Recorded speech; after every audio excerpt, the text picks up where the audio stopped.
C'est bien quand le Saint-Esprit parle tout le temps parce que en fait, c'est lui qui a décidé de ce qu'il voulait nous transmettre. Chaque jour, c'est la manne du matin et aujourd'hui, c'est une manne collective en tant qu'assemblée. Et c'est vrai qu'il y a beaucoup de choses qui ont été dites, vécues, faites, même pendant la louange, et qui vont dans ce que je voudrais vous partager ce matin, que j'avais à cœur, et qui est dans la continuité de différents messages qui ont déjà été apportés. Vous voyez, je l'ai appelé Entre deux mondes, et je fais référence aussi je pense à deux messages. En tout cas, Alexandre avait parlé de la séparation des eaux d'en haut et des eaux d'en bas, rappelez-vous, dans la Genèse, les eaux d'en bas et les eaux d'en haut, en disant que c'était pas spécialement bon, mais c'était un état de fait, c'était ainsi, c'est comme ça. Et puis Alain nous a aussi rappelé que le message principal de Jésus, c'était d'annoncer le royaume de Dieu, donc le monde céleste. Et on a beaucoup de mal avec le monde d'en haut parce que mais c'est pas le nôtre. Donc on peut pas l'imaginer. Enfin moi j'ai beaucoup de mal à l'imaginer. C'est un monde qui est difficile à décrire, à comprendre. Alors il y a des flashs dans la parole de Dieu. On a quand même des aperçus et on peut se baser là-dessus. Mais pourtant la parole nous dit cherchez les choses d'en haut. Ok, merci. Cherchez les choses en haut.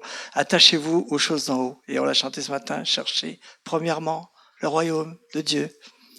Oui, c'est très bien tout ça. C'est pas si évident que ça. Hein. Et en fait, j'ai été repris en me disant, et je pense que ça va parler à plusieurs, ce que je vais dire tout de suite, j'aurais pu appeler ça la nouvelle naissance. Mais si j'avais mis ça, on m'aurait dit, attends Christophe, tu t'es trompé de réunion, c'est pas une réunion d'évangélisation ce matin, c'est un culte, on est tous nés de nouveau, on est tous chrétiens, etc. Oui, moi je peux dater ma nouvelle naissance, peut-être certains peuvent pas exactement, mais moi c'était le 11 juillet 1975, oui je sais, ça commence à dater, mais je crois qu'il y a pire, hein, on pourrait trouver plus loin. Et il y a mieux. Et parfois on dit, ben voilà, c'est daté, je suis né de nouveau à telle date. Mais la nouvelle naissance, c'est quelque chose qu'on doit vivre tous les jours, c'est une posture. C'est une posture. Amen. Donc je vais prêcher sur la nouvelle naissance. En quelque sorte. Je sais même plus ce que j'ai mis dans mes... Oui, c'est ça. Le texte le plus évident sur la nouvelle naissance, alors je vais le dire tout de suite pour pas le redire plus tard, une partie de ce que je vais vous dire est inspirée d'un enseignement qu'on a reçu l'an dernier à Montélimar avec Cyril Cerdan. Donc ceux qui ont participé à la formation, vous retrouverez sûrement une partie de son enseignement. Celle-là en fait pas partie, mais je vous le dis parce que il vient dans 15 jours chez nous si jamais il prêche sur le même sujet. Soyez pas surpris. Il m'aura pas piqué mon message, c'est moi qui lui ai piqué le sien. Hein. Faut rendre à César ce qui est à César, il n'y a pas de souci. Mais c'est un message éternel, c'est avant tout le message de la parole de Dieu. Donc la nouvelle naissance, c'est un bon exemple, c'est ce qui s'est passé avec Nicodème. J'aurais pu vous faire deviner, non mais je l'ai pas fait. Bon, ce qu'il y avait avant Jean 3,16 comme Alain, donc Jean 3,15. Mais avant Jean 3,15, il y a Jean 3 tout court, il y a Jésus et Nicodème. Vous connaissez cette histoire, on va la lire un peu.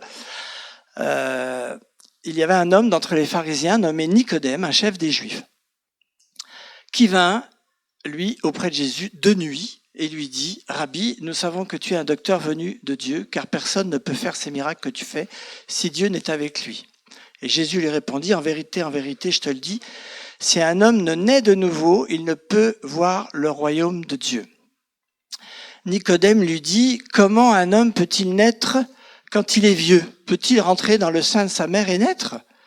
Et Jésus répondit « En vérité, je te le dis, si un homme ne naît d'eau et d'esprit, il ne peut entrer dans le royaume de Dieu. Ce qui est né de la chair est chair, et ce qui est né de l'esprit est esprit. » Amen. Nicodème, alors on le juge facilement, hein, mais je pense qu'on est aussi dans des Nicodèmes, souvent. Il n'a rien compris, en fait. Il est premier degré, on dirait. Il est premier degré. Ah, il faut que je retourne dans le sein de ma mère pour renaître à nouveau. Non. t'as rien compris. Alors Jésus, il insiste, hein, et il marche plus le laser, si. Pardon. Il insiste à la fin, en vérité, je te le dis, si un homme ne naît d'eau et d'esprit, et non pas retourner dans le sein de sa mère, ce qui est né de la chair est chair, ce qui est né de l'esprit est esprit. C'est deux choses différentes. Mais Nicodème, a priori, il est parti tout penaud, il a toujours pas compris. Nicodème était probablement aveuglé par sa connaissance intellectuelle, par l'intelligence et la connaissance, et il analysait tout. Il analysait les choses de façon charnelle. Hein, il n'avait pas cette révélation spirituelle pour comprendre ce que Jésus était en train de lui dire. Ce qui est intéressant, je vais pas souvent regarder moi dans la profondeur des textes parce que je suis pas un littéraire déjà. Mais ce que j'ai souligné en jaune là, dommage que le laser marche plus, naît de nouveau. C'est une traduction française, mais le terme grec c'est anoten, et ça veut dire bien plus de choses que ça. Ça veut dire, attends, je crois que j'ai une diapo, voilà. Anoten, c'est un adverbe grec qui signifie d'en haut, depuis le ciel, de nouveau, à nouveau. Donc naître de nouveau, oui, mais ça veut dire aussi naître d'en haut. Et ça, c'est très important, naître d'en haut. Il y a vraiment un double sens, sûrement volontaire, c'est naître de nouveau, mais naître d'en haut. Et non pas naître en retournant dans le sein de sa mère, comme disait Nicodème. Il y a, je la vois pas Céline, il y a Céline qui travaille parmi les bébés à l'hôpital de Valence. Et vous savez, le terme qu'on utilise pour accoucher, c'est accoucher par voie basse, le terme médical. On accouche par voie basse, c'est un accouchement normal, ça. Sinon, c'est un accouchement par césarienne. Ça veut bien dire ce que ça veut dire. Si on retient pas le bébé, il tombe par terre. La première loi à laquelle il obéit, c'est la gravité. Ça, c'est naître dans la chair, c'est naître d'en bas, en bas. Mais le texte grec nous dit, Jésus dit, si tu ne nais pas d'en haut. Et c'est ce qu'on appelle la nouvelle naissance, on est d'accord, hein, c'est ce qu'il a essayé d'expliquer à Nicodème. Donc, qu'est-ce qui se passe ? J'avais intitulé « Entre deux mondes ». Un texte majeur dans la parole de Dieu, c'est dans Romains 8, on va le lire. Vous connaissez sûrement tout ça, hein, mais bon, la parole de Dieu, il faut la malaxer. Hein. Il y a maintenant, donc il y a deux mondes distincts, hein, c'est ce qu'on va voir. Il n'y a maintenant donc aucune condamnation pour ceux qui sont en Jésus-Christ.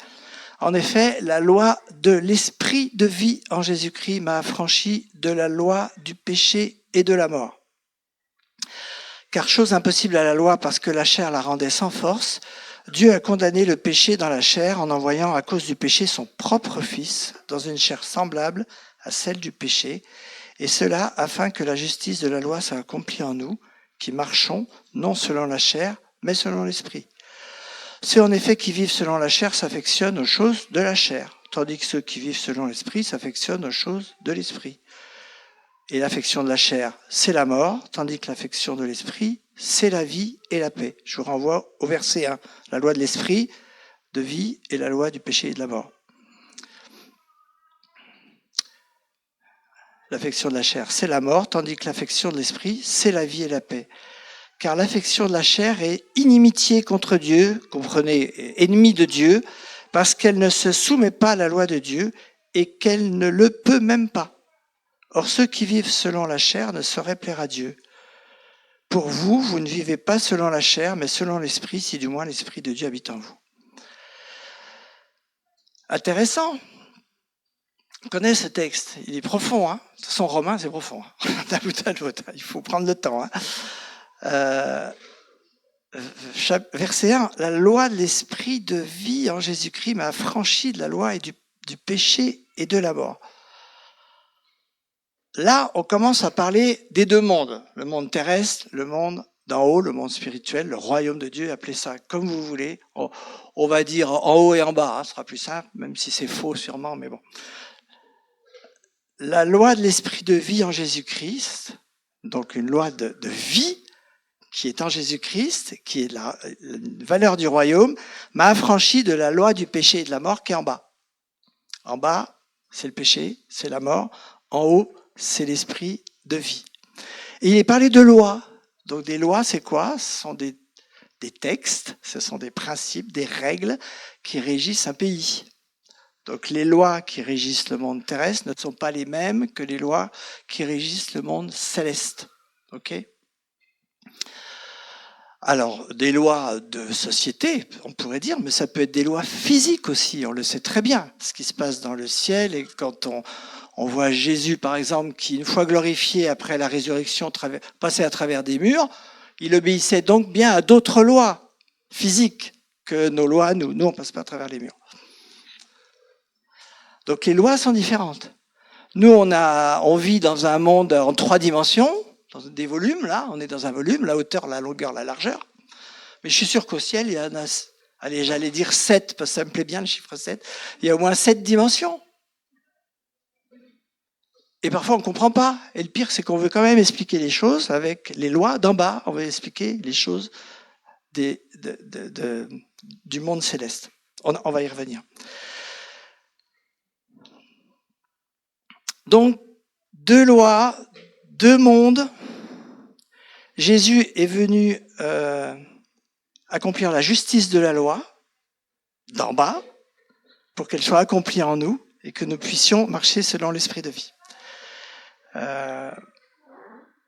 Au verset, j'ai pas mis les numéros, mais un peu, ouais. L'affection de la chair est inimitié contre Dieu parce qu'elle ne se soumet pas à la loi de Dieu. Vous voyez, c'est écrit.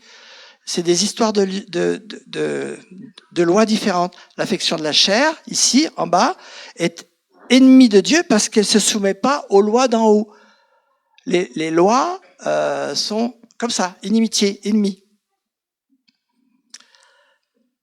Or, ceux qui vivent selon la chair ne sauraient plaire à Dieu. Voilà. Vous voyez, il y a vraiment 2 mondes. Hein. Je reprends cette image-là qui est pas de moi, qui est d'Internet. Hein, c'est quand même pratique. Mais vous voyez, 2 mondes. À droite, ça ressemble bien au monde d'aujourd'hui. Hein. Je suivais mon regard vers le Moyen-Orient. Et à gauche, eh bien, voilà, c'est peut-être la Nouvelle Jérusalem, Jésus, les anges, le ciel. Et on est vraiment entre ces 2 mondes. Je vais vous passer un autre schéma. Celui-là, il est de Cyril Cerdan, c'est pas moi. Je le revendique pas, d'autant plus qu'il est basique, mais il est très parlant, je trouve. Donc 2 lois, 2 rationalités différentes, spirituelles, charnelles. Vous voyez, le monde d'en haut, le monde d'en bas. C'est écrit un peu petit, je vais le lire pour vous. Juste dans le texte avant, au verset 1, la loi de l'esprit de vie. Donc en haut, loi de l'esprit de vie, en bas, loi du péché et de la mort. La loi de l'esprit de vie en Jésus-Christ m'a affranchi. C'est très important ce verbe, m'a affranchi de la loi du péché et de la mort. C'est-à-dire que c'est un acte qui dépend pas de moi. Quand on est affranchi, quand on affranchit un esclave, c'est le maître qui affranchit l'esclave. C'est pas l'esclave qui se libère. Affranchi. C'est pas une transformation. C'est pas on va du haut vers le bas. Parfois j'ai entendu, pas ici, mais des chrétiens qui disent oui, avant j'étais une chenille, maintenant je suis un papillon. Moi je suis pas d'accord du tout avec ça. C'est pas une image biblique du tout. Ça veut dire que la chenille que j'étais charnelle, il y a eu une transformation dans la chrysalide et hop, je suis devenu un papillon, je suis né de nouveau et je suis l'homme spirituel. Mais c'est pas biblique du tout cette histoire. Donc, j'aurais même pas dû le dire, mais je vous le dis au cas où. On est affranchi. C'est-à-dire, tac, d'un coup, notre esprit est connecté à l'esprit de Dieu et il nous voit comme un homme nouveau. On est né d'en haut. On n'en est pas d'en bas. D'accord? Alors, je vais le lire pour ceux qui sont loin. Donc, à gauche, j'ai déjà dit, hein, donc anoten, nature d'en haut, depuis le haut. Naître de l'esprit nous donne la possibilité d'accéder à la liberté et de nous délier de la loi de la chair et de ses principes de mort par révélation de ce qui nous condamne. On peut bénéficier du ciel sur la terre. Que ta volonté soit faite sur la terre comme elle est faite au ciel. À droite, Romains 8, on l'a lu, hein, c'est le texte qu'on vient de lire. Il n'y a maintenant aucune condamnation pour ceux qui sont en Jésus-Christ. Ça aussi, c'est important. Il n'y a aucune condamnation pour ceux qui sont en Jésus-Christ. La chair n'arrête pas de nous culpabiliser et de nous dire, mais tu es condamné, tu es pécheur, tu es retombé, tu es ceci, tout cela. Ça, c'est en bas. Mais en haut, Il n'y a aucune condamnation pour ceux qui sont en Jésus-Christ. En effet, la loi de l'esprit de vie en Jésus-Christ m'a affranchi de la loi du péché et de la mort. Affranchi. C'est ça la nouvelle naissance. En bas à gauche, je trouve donc, alors oui, voilà, ça c'est le monde physique dans lequel nous nous débattons. Et Paul s'est débattu beaucoup et on a beaucoup d'écrits qui viennent de Paul. Romains 7, 21, je trouve donc en moi cette loi, quand je veux faire le bien, le mal est attaché à moi. Voilà. Ça c'est la vraie vie. Matthieu 26, il vint vers les disciples qu'il trouve endormis et il dit à Pierre, vous n'avez donc pu veiller 1 heure avec moi, veillez et priez afin que vous ne tombiez pas dans la tentation. L'esprit est bien disposé, mais la chair est faible.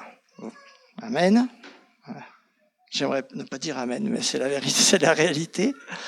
Il y a d'autres textes, il y a hélas, ouais, pas amen, on va dire hélas. Il y a qui me délivrera de ce corps de mort, comme Paul il dit ça. Et à un moment, il dit, il serait avantageux que je meure, enfin voilà, parce qu'il avait une telle vision du ciel, du monde d'en haut, que ce monde charnel, son corps, son âme, les pensées qui font la guerre à l'âme, vous voyez, il y a plein de textes, je les projette pas, qui décrivent le monde charnel, le monde, la loi en fait, le monde qui est régi par la loi du péché et de la mort. Et à droite, ça c'est Cyril qui a écrit ça, quand l'homme a chuté en Éden, il est devenu pécheur car il s'est soumis au diable et le père du péché, avec une faute de la race adamique, c'est le diable. Le père du péché de la race adamique, c'est le diable. C'est pour ça que Jésus est venu mettre un terme.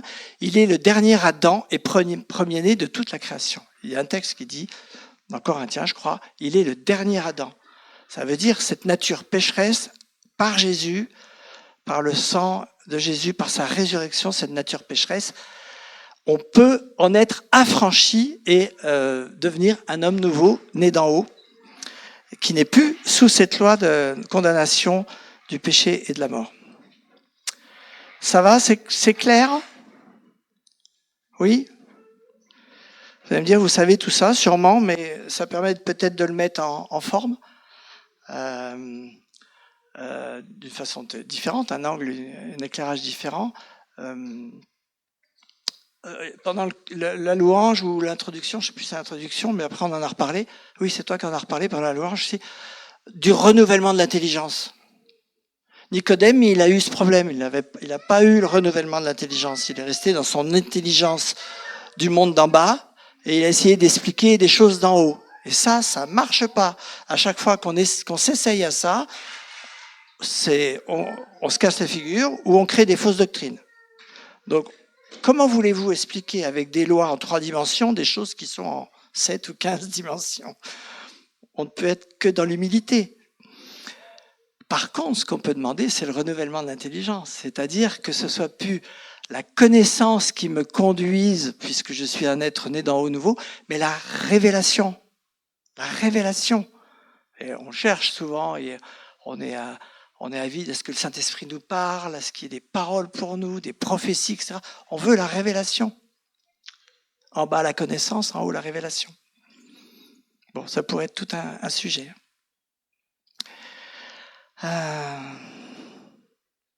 Bon, en bas, oui, un texte que j'ai pas cité, la chair a des désirs contraires. Voilà, né d'en haut. En haut, donc ce qui est très important, il n'y a aucune condamnation, on a l'assurance du salut. Ne laissez jamais l'ennemi vous dire « ton salut est en danger ». Parce qu'en bas, tu te débats et l'ennemi voudrait te dire « toi, ton salut est en danger ». Non, non, non, non, mon salut n'est pas en danger, je suis assis avec Christ dans les lieux célestes. J'ai été affranchi de la loi du péché et de la mort, je suis assis avec Christ dans les lieux célestes. Je suis une nouvelle créature. Je fais partie d'une nation sainte, un peuple élu. J'ai une nouvelle identité en Christ. Vous voyez, toutes ces choses qu'on dit souvent, c'est pas de la méthode Coué, c'est la vérité. C'est simplement que j'ai appelé ce message entre deux mondes, j'aurais pu l'appeler, mais bon, j'aurais pu l'appeler la guerre des mondes, parce qu'en fait, on est sans arrêt on est un peu schizophrène. Un coup je suis, puis un coup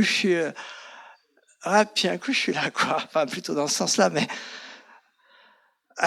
et puis il y en a un qui s'y emploie bien, à nous garder bien dans les choses, dans les lois de la chair, du péché et de la mort.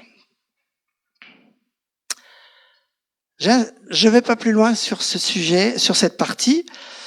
Je voudrais quand même parler de la vraie vie, parce que, enfin de la vraie vie, non, de ce que dit la parole de Dieu, parce que sinon vous pourriez venir me voir à la sortie en disant « T'as quand même oublié un truc ». Anne-Marie va venir me voir, elle me dit « T'as oublié de dire que la parole de Dieu dit qu'on doit se sanctifier. Hein, que tout notre être, esprit, âme et corps, soit conservé irréprochable lors de l'avènement de notre Seigneur Jésus-Christ. » C'est 1 Thessaloniciens 5. Donc le plan de Dieu passe par la restauration de toutes choses. Pas que l'homme spirituel, pas que l'homme d'en haut, pas que l'homme esprit, hein, né d'en haut, mais la restauration de toutes choses.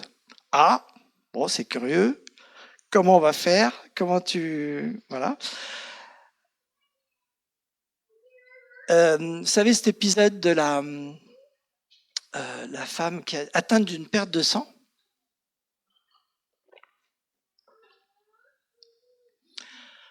Jésus lui dit une parole à la fin, suivant les traductions, même en français. Beaucoup de traductions disent « ta foi t'a guéri ». Et puis d'autres traductions ont écrit « ta foi t'a sauvé ». On a déjà prêché ici, je ne sais plus qui, je crois que c'est Marcel, il y a longtemps, avait prêché sur ce terme encore grec, qui est le terme sozo, vous connaissez peut-être, qui se traduit par sauver, guérir, délivrer.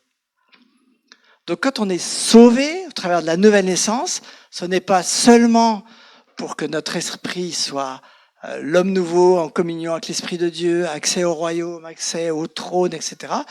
Mais c'est aussi pour que nous soyons restaurés dans notre identité, dans notre personne, dans notre corps, dans la guérison, dans nos liens, les liens qui doivent être coupés, etc. Enfin, que tout notre être tout entier, hein, Thessaloniciens 5, que tout votre être, l'esprit, l'âme et le corps soient conservés irréprochables. Donc, voilà, ne tombons pas dans, comment je vais appeler ça, dans le piège d'être désilluminé. Voilà, on a une vie terrestre de patachon, mais mon esprit est en communion avec l'Esprit de Dieu. Hein? Donc, il est important de bien intégrer ça. Alors, il y a aussi un autre texte qui pourrait contredire ce que je dis, dans 2 Corinthiens 5. Les choses anciennes sont passées, voici, toutes choses sont devenues nouvelles. On-off. Conversion, baptême, tout est réglé, tout va bien, la vie est belle avec le Seigneur. Une fois, je discute. Alors, on rigole, hein, mais il y a des doctrines dans les églises hein, là-dessus. Hein, non, je veux pas citer, je veux pas dire, mais parce que c'est enregistré. Mais il y a des fédérations d'églises entières qui pensent ça, et puis il y a aussi des doctrines qui ont cours dans les églises sur ce sujet. Alors c'est vrai et c'est faux. Vous écoutez des témoignages. Je suis désolé Marcel, je parle encore de Cyril, mais vous écoutez le témoignage de Cyril, il vous dit, mais à la nouvelle naissance, j'ai été délivré instantanément de ça, la liste est longue. Hein. Mais ça et ça a mis 3 ans. Pourquoi? L'alcool, il a mis 3 ans, et puis un autre lien, je crois, sur la sorcellerie, il y avait des liens à couper, il a eu besoin de ministères de délivrance qui ont travaillé avec lui. Mais vous connaissez tous des témoignages, et c'est peut-être le vôtre, où à la conversion, il y a des choses qui se règlent du jour au lendemain. Il y a un état de grâce à la conversion qui est incroyable. Mais parfois, il y a des choses qui traînent. Et pourtant, il y a ce texte qui dit « Les choses anciennes sont passées, voici, toutes choses sont devenues nouvelles ». En fait, oui, mais c'est progressif. Pourquoi c'est progressif? Parce que il faut que l'esprit vienne, comment je vais dire ça, impacter la matière. Alors, voilà, j'ai mis une image qui n'est pas de moi. Elle aurait pu, n'est-ce pas? Ça pourrait être une image de pharmacien, mais non, elle n'est pas de moi. En fait, il faut que l'homme d'en haut, il est comme ce comprimé effervescent dans notre chair. Il vient, et doucement, il se il se dissout, il se dilue dans notre être en tout entier, l'esprit, l'âme et le corps. Il vient impacter notre vie tout entière. C'est progressif. Et il ne faut pas se culpabiliser pour ça, parce que c'est progressif. Après, il faut y travailler. Il ne faut pas se dire, oh, bon, j'y arriverai jamais, tant pis. Cela dit, en passant, je pense qu'il ne faut pas se leurrer. N'imaginez pas que vous serez une sainte personne à 100%, arrivé à un certain moment de votre vie ou à la fin de votre vie. Ça va ? On est toujours en chemin là-dessus, hein, vous le savez très bien. Mais il ne faut pas se culpabiliser là-dessus, d'accord ? Pensez toujours que l'homme nouveau, c'est l'homme que Dieu voit au travers du sang de Jésus. C'est ça qu'il voit. C'est ça la nation sainte. Il nous voit saints, peints de la couleur du sang de Jésus. Et la sanctification, en fait, c'est pas l'homme nouveau qui en a besoin, c'est la chair qui en a besoin. Uniquement la chair. L'homme nouveau, c'est vraiment réglé. C'est la chair qui en a besoin. Donc il faut que cette vie d'en haut vienne en conquête dans la chair, dans la matière telle que nous sommes. Alors c'est pas si simple parce que l'ennemi s'évertue à ce que tous les liens qu'il a créés avant, il les lâche pas comme ça, il n'est pas toujours d'accord. Parfois il perd, parfois ça traîne un peu. Hein, c'est normal. La loi de l'esprit est un processus de transformation de la chair. L'esprit d'en haut pénètre, ruisselle sur l'esprit d'en bas. Et ça va plus ou moins vite, comme j'ai dit. Je vais vous dire deux, trois pensées comme ça. Dans 2 Corinthiens 3, vous connaissez ce verset, qui dit « Nous tous, qui le visage découvert contemplons comme dans un miroir la gloire du Seigneur, nous sommes transformés en la même image. » Transformés. Là, oui, il y a l'image de la transformation, de gloire en gloire. On pourrait traduire petit à petit, par étapes, de gloire en gloire. C'est pas on-off. Tu es un être charnel et du jour au lendemain, tu es un être glorifié, un être qui est dans la gloire. Mais c'est de gloire en gloire par le Seigneur l'Esprit.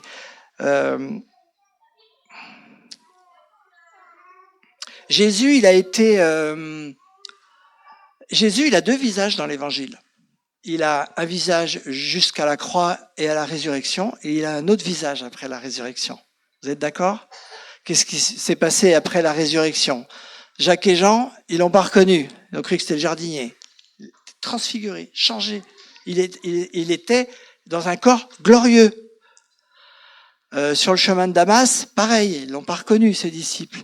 Entre les deux, je l'ai dit tout à l'heure, il est passé à travers les murs pour arriver là où étaient les disciples. Enfin, c'était plus le même, c'était pas l'homme charnel d'en bas venu prendre notre condition de pécheur. C'était le Jésus, Dieu, divinité glorifiée. Et nous, on est encore dans la première partie. Alors, 1 Thessaloniciens 4, quand il parle de la fin des temps, dit « Les morts en Christ ressusciteront premièrement, ensuite nous les vivants qui seront restés, nous serons enlevés, etc. » Donc ça veut bien dire qu'il y a quand même une histoire avec le corps charnel qui sera un corps glorieux un jour. Sûrement un corps très différent, parce qu'on lit aussi par ailleurs qu'il n'y aura plus ni homme ni femme. Enfin, ça va être un corps en 7 dimensions, donc voilà, on ne sait pas trop comment il va être. Mais qu'on comprenne bien, il y a un corps avant et un corps après. Jésus l'a vécu, et nous on le vivra. Mais pour l'instant, on est dans le premier.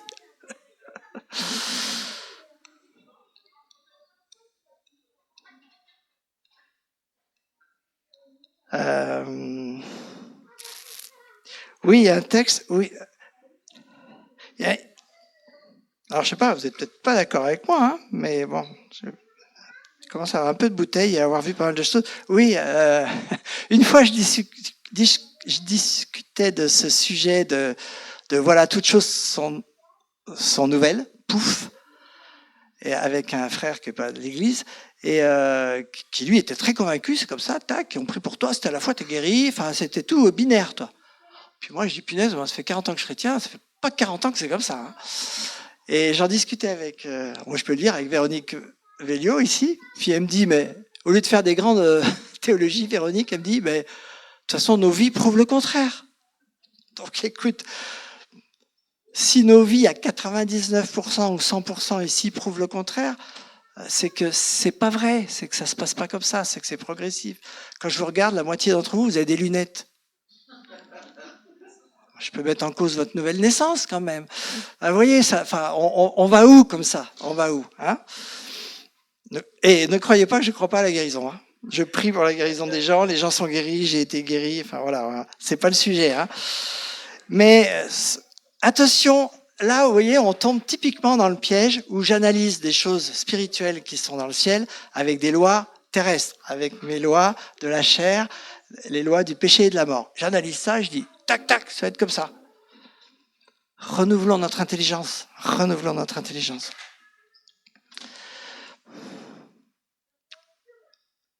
Donc voilà, pensons bien que c'est la sanctification de la chair, c'est acquis, mais c'est à conquérir. C'est en devenir, c'est à conquérir. Hein.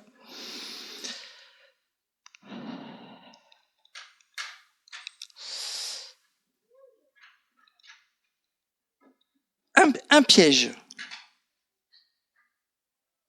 Chercher à gagner le monde d'en haut, donc l'homme spirituel, par les efforts de l'homme charnel.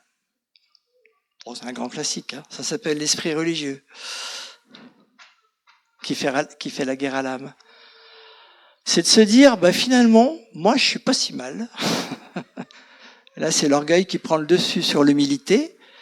Et vous savez, ce petit verset, l'humilité précède la gloire. Elle est où la gloire? En bas ou en haut là? Elle est en haut. L'humilité précède la gloire.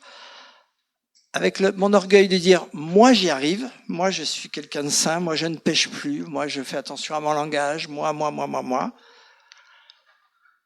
Eh bien, on se prive de la gloire de Dieu en fait. On raisonne toujours dans le monde d'en bas. Et ça, c'est un grand piège que l'ennemi nous envoie très régulièrement à l'intercession. Ici, on prie très souvent, on est appelé à prier contre l'esprit religieux qui nous fait la guerre, qui vient toujours essayer de nous faire croire qu'on est une chenille qui va devenir papillon et qu'il faut que tu fasses des efforts, tu comprends, il faut que tu te flagelles. Tu passes pas assez de temps à genoux. T'as pas lu ta Bible aujourd'hui, c'est pas bien. Voilà, je passe les détails, vous savez de quoi je parle, mais il nous culpabilise beaucoup, on est très culpabilisé là-dessus. Donc attention à ça, c'est un piège. Et le meilleur antidote, on va continuer, on avait un comprimé tout à l'heure, donc le meilleur antidote contre l'esprit religieux, c'est l'amour. L'esprit religieux, c'est tu dois faire ça. Il faut que. Parce que c'est écrit dans la parole de Dieu. Et l'antidote, c'est l'amour. C'est Seigneur, Jean, l'apôtre de l'amour. On est je crois que c'est dans 1 Jean ou 2 Jean. Enfin, elles sont tellement petites les lettres, vous pouvez lire d'un bout à l'autre. Ces commandements ne sont pas pénibles, il dit. Je suis sûr qu'ils le sont. Sur un plan religieux, ils le sont. Mais ils ne sont pas pénibles pour Jean parce que Jean, il a de l'amour pour son Dieu. Et quand vous avez de l'amour pour quelqu'un, pour ceux qui sont mariés, si vous voulez faire plaisir à votre conjoint, normalement, c'est pas pénible. Si, bon, normalement, c'est pas pénible. Vous faites, c'est pas des efforts que vous faites. Vous courez pour rendre service, vous courez pour faire plaisir parce que vous aimez. Donc, le meilleur antidote, c'est l'amour, c'est de faire les choses par amour. Et vous verrez que finalement, on obéit à la parole de Dieu, mais que ces commandements ne sont pas pénibles. Et on change, et on sanctifie l'être tout entier, esprit, âme et corps. Voilà. Est-ce qu'on est prêt à abandonner quelque chose parce qu'on aime quelqu'un? Mais je ne veux pas déflorer ton message de dimanche prochain. Mais je l'avais noté avant que tu m'en parles. Alors, tant pis.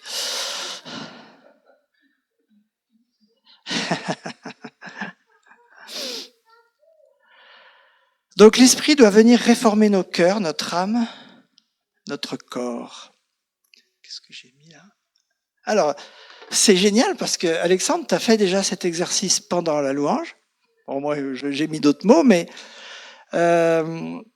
À gauche, il y a des petits traits. C'est le monde d'en bas, c'est le monde terrestre. Et à droite, c'est les valeurs du royaume de Dieu. C'est Dieu, c'est ce que Jésus nous a apporté. C'est tout ce que nous avons prié tout à l'heure pendant la louange. En bas, on est perdu. On sera toujours perdu. En haut, on est sauvé. Et on sera toujours sauvé. En bas, on est pécheur. En haut, on est saint. Dans le monde terrestre, on peut être méprisé. En haut, on est honoré. En bas, on a des craintes. En haut, on a la paix. Et on recherche la paix. Et on l'obtient. Dans le monde charnel, on est condamné par la loi du péché et de la mort. Dans le monde d'en haut, on est affranchi, on est gracié, affranchi par la loi de l'esprit de vie. En bas, c'est les injustices. En haut, l'Éternel est ma justice. Alors je dis tout ça parce que c'est du concret, ça. Vous vivez des choses difficiles peut-être dans votre travail, dans votre famille, voilà. Et la première réaction, elle est charnelle. Poum! Il va s'en prendre une. Je vais lui répondre. Je vais m'énerver. Je vais me justifier, etc. Injustice, l'Éternel est ta justice. Laisse, tu lui confies la situation, il va s'en occuper. Vous voyez, c'est ça l'homme nouveau. Quand l'homme nouveau commence à ruisseler, à descendre dans l'homme de la chair, c'est des réflexes, c'est le renouvellement de l'intelligence, c'est des réflexes qu'on acquiert doucement. Souvent, la première réaction, elle est naturelle, mais rapidement, il faut apprendre à être dans la partie droite. Rebelle, soumis, esclave, libre, on l'a déjà dit, enchaîné, délivré, méchant, méchanceté, bonté, orgueil, humilité, critique, bénédiction, bénissez au lieu de critiquer, bénissez. Quand vous critiquez, c'est l'homme charnel qui critique. Mort, vie, effort, la joie de l'Éternel sera votre force. Donc arrêtez de faire des efforts avec vos petits bras musclés pour essayer de passer la ligne. Faim, rassasié, doute, assurance. On pourrait continuer la liste, mais on l'a déjà continué pendant la louange parce que c'est d'autres choses qui sont sorties pendant la louange et c'était bien. Mais vous pouvez continuer la liste chez vous, prendre des choses sur lesquelles vous avez du mal et prier, demander au Saint-Esprit qui vous aide. Il est là pour nous aider, le Saint-Esprit, à cultiver l'homme d'en haut et à ce que l'homme d'en haut vienne impacter l'homme d'en bas, impacter la matière charnelle, adamique, condamnée.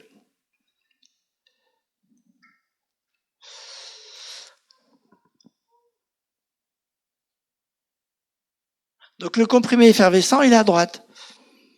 Il faut qu'il fonde et qu'il vienne à gauche impacter toutes ces postures, tous ces sentiments, tout ce qui n'est pas de lui, tout ce qui est source de péché. Et le comprimé effervescent de l'esprit de vie doit venir doucement venir se dissoudre et impacter l'esprit de mort. Amen. Je ne veux pas aller beaucoup plus loin. Je crois que je referai un autre message le mois prochain. Qui sera peut-être un peu la suite, mais je ne veux pas aller plus loin. Donc, entre deux mondes, ou la guerre des mondes, on est où? En haut. Non, c'est le piège. À droite ou à gauche? Non, en haut.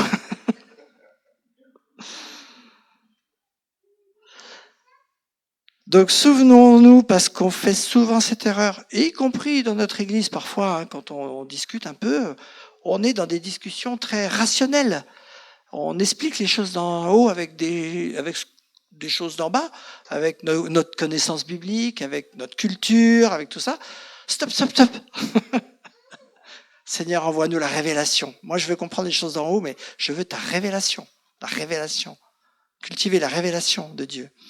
Le Saint-Esprit est là pour nous aider. Le Saint-Esprit est là pour nous accompagner au quotidien et nous donner la révélation d'en haut. Et si vous recevez la révélation pour vous, c'est bien.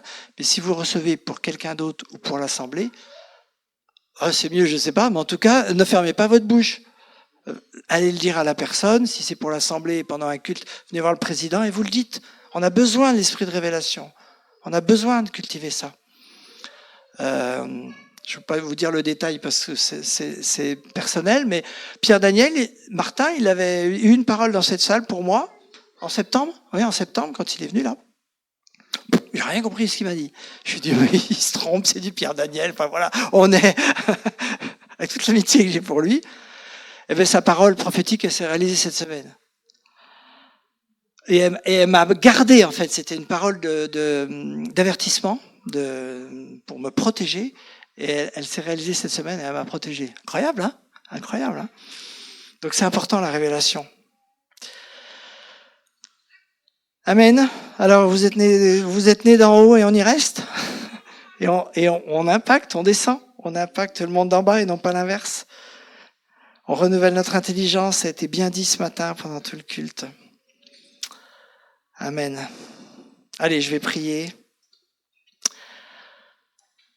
Seigneur, merci pour ta parole, qui n'est pas toujours facile à comprendre parce que elle nous parle de choses d'en haut qui sont pas notre monde d'en bas, mais tu nous as envoyé des hommes et des femmes, des ministères pour nous expliquer ta parole, pour nous faire comprendre les révélations de ta parole.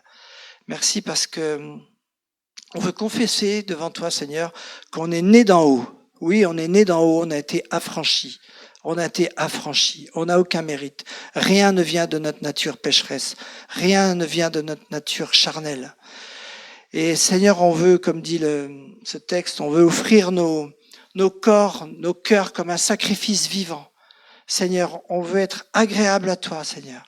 On veut vraiment que nos vies soient un sacrifice, pas que notre esprit, mais notre âme et notre corps aussi. On veut offrir nos corps comme un sacrifice vivant devant toi. Aide-nous, Seigneur, à gommer tout ce qui n'est pas bon, tout ce qui n'est pas de toi, Seigneur. Que l'esprit de vie vienne impacter la matière de nos corps, Seigneur. Partout où il y en a besoin. Partout où il y en a besoin. Et Seigneur, tu brises les liens qui pourraient nous empêcher de nous élever vers toi, Seigneur. Et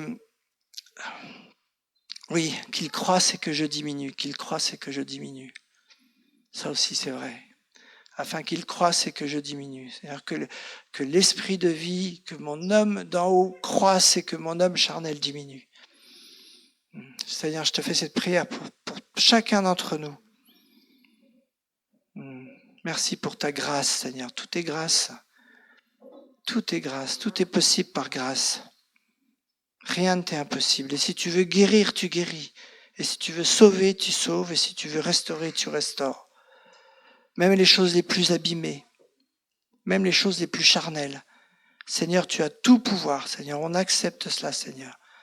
On veut mettre notre foi en action et on veut vraiment que nos corps soient impactés, soient préparés, que ton épouse se prépare, qu'elle soit sans ride ni tache quand tu viendras. Jésus. Aide-nous aussi à lâcher.